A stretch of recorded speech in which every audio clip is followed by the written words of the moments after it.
For 300 years, the Targaryen dynasty ruled Westeros. Wars were still fought, homes still burned, and men still died. But compared to the chaos of what came before, the realm was stable. And boring. The Targaryens lied, thieved, and killed as much as other lords. They just had dragons to answer all complaints. Until they didn't. When the last dragon died, it was only a matter of time before the Targaryens followed.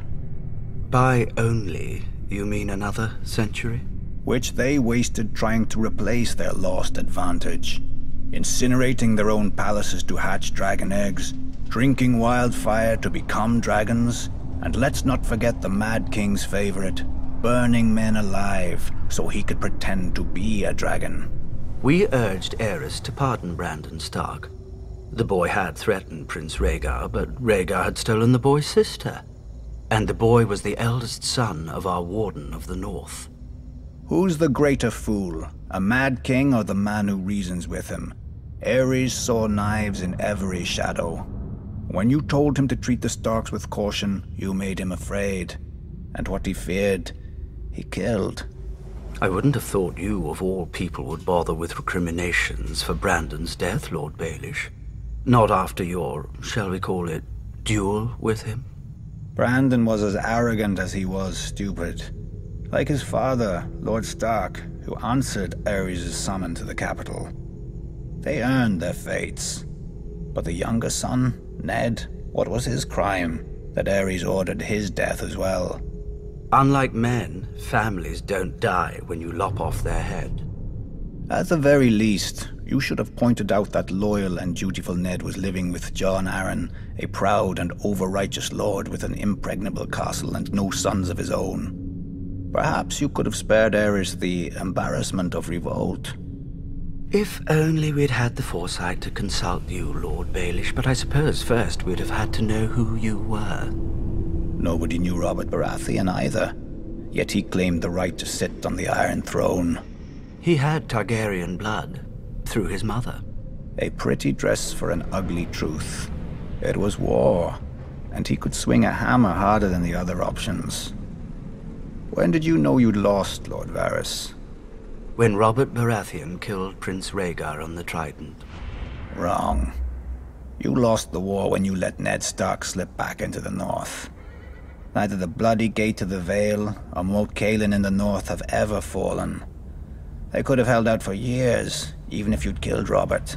But you let him slip through your fingers as well.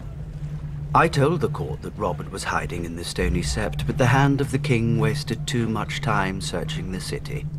Something about the glory of single combat. Then Ned Stark's army arrived to save the day. Too bad Lord Tywin wasn't a hand any longer. He would have simply razed the town and been done with it. Perhaps. And perhaps the rebels would have found even more of the countryside flocking to their banners. I'd almost forgotten. You weren't always so loyal to the Lannisters during the war, were you? I did my duty to the realm. When Lord Tywin showed up at King's Landing professing loyalty, I warned Aerys not to open the gates. Prince Rhaegar was dead, our army scattered. The lion does not stir unless he smells meat. I admire your powers of persuasion, Lord Varys. Few could traffic in so many secrets to so little avail. Grand Maester Pycelle told Aerys what he wanted to hear, that his old friend Tywin was there to save him.